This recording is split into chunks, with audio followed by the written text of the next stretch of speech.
नमस्कार, मी आरती गुप्ते. अभिवाचन आरतीचं या माझ्या चॅनेलवर तुमचं सर्वांचं खूप खूप स्वागत.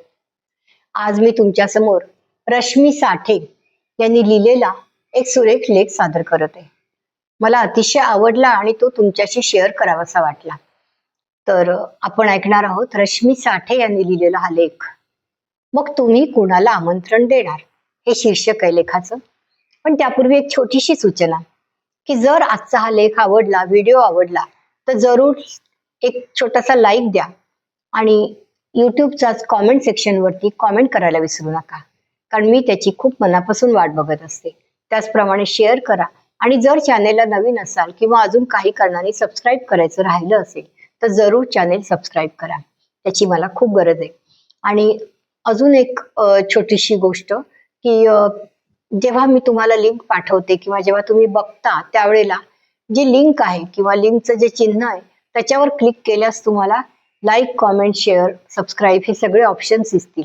जर तुम्ही पिक्चरवर क्लिक केलं तर तुम्हाला पिक्चर इन पिक्चर दिसेल आणि हे ऑप्शन्स दिसणार नाहीत आणि मग तुम्हाला कळणार नाही की कुठे लाईक, कॉमेंट, शेअर किंवा सबस्क्राईब करायचं.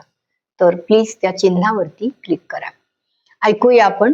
आजच्या लेखिका आहेत रश्मी साठे आणि शीर्षक आहे लेखाचं मग तुम्ही कोणाला आमंत्रण देणार. हा सतत सोशल मीडियावर हे लॉ ऑफ अट्रॅक्शन की काय म्हणतात त्याचा गाजावाजा सुरू असतो. नक्की काय प्रकार आहे ग तो, नंदिनी काकू म्हणाले.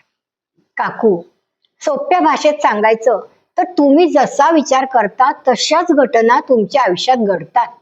तेच तुम्ही आकर्षित करता, कारण तुमचे विचार, इच्छा ही एक प्रकारची ऊर्जा, शक्ती असते. त्या शक्तीचा प्रभाव पडतो. समान तत्व एकमेकांकडे आकर्षित होतात. त्यामुळे तुम्ही जर सकारात्मक विचार केलात तर ब्रह्मांडातील सकारात्मक ऊर्जा खेचून घ्याल. या उलट सतत निराशाजनक विचार केलात तर नकारात्मकतेला आमंत्रण द्याल. हे मात्र खरं आहे हो.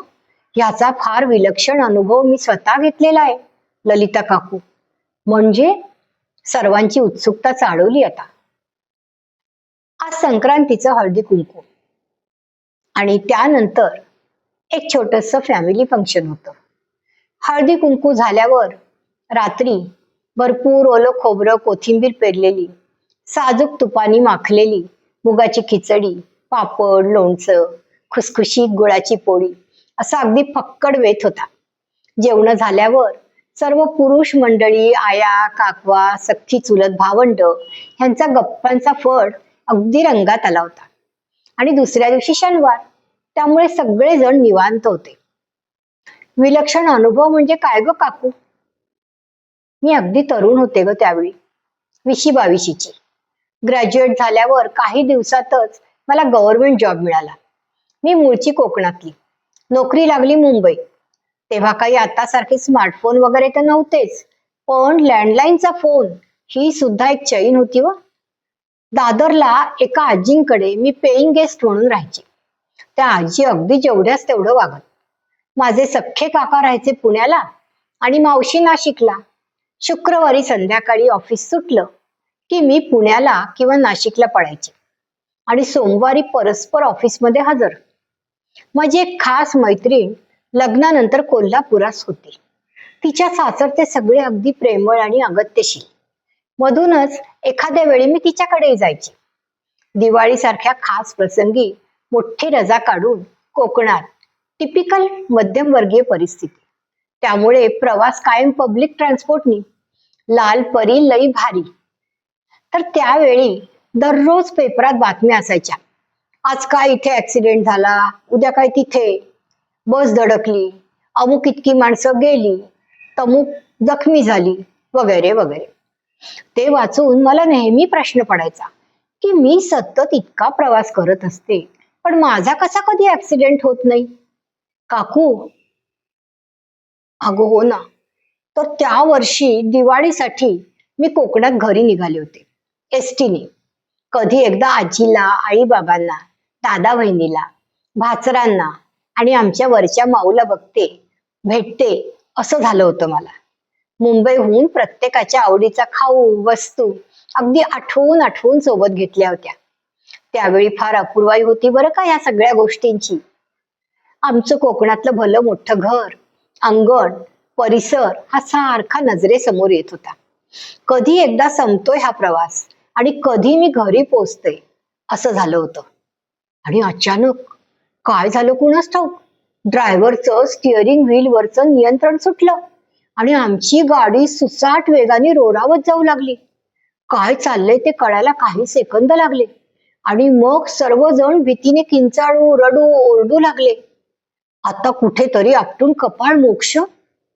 पण अचानक एका भल्या थोरल्या झाडावर आदळून आमची एसटी गचकन थांबली. जागच्या जागी जोरात उडणं, आपटणं, डोक्याला टेंगूळ खरचटणं, ह्या पलीकडे कोणालाही काही फारसं झालं नाही. माझ्या तर अंगावर साधा ओरखडाही उठला नव्हता. पण अचानक मला जाणवलं की अरे, ऍक्सिडेंट झाला आपला.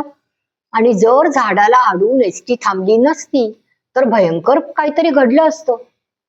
माझा कधीच ऍक्सिडेंट कसा होत नाही हा विचार मनात घोळवायला आवडायचं मला. आणि आज ऍक्सिडेंट झाला. हा, खरंच कमाल आहे हो काकू. बहुधा ब्रह्मांडाने चुणूक दाखवली मला.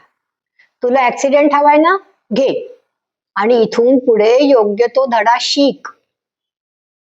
खरंय, लॉ ऑफ अट्रॅक्शन वर आत्ता बोललं जातं, पण आपले वाढ वडील पिढ्यानपिढ्या हेच सांगत आले की शुभ बोला, वास्तू तथास्तू म्हणत असते, चांगला विचार करा.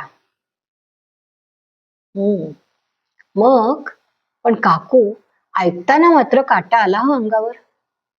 अगो हो ना, म्हणूनच आता आपल्यावर संक्रांत येऊ नये म्हणून नेहमी आपण चांगलं बोलण्याचा, वागण्याचा आणि विचारही चांगलाच करण्याचा संकल्प सोडूया, हो की नाही? धन्यवाद. लेखिका आहेत रश्मी साठे आणि सादर करती आरती गुप्ते.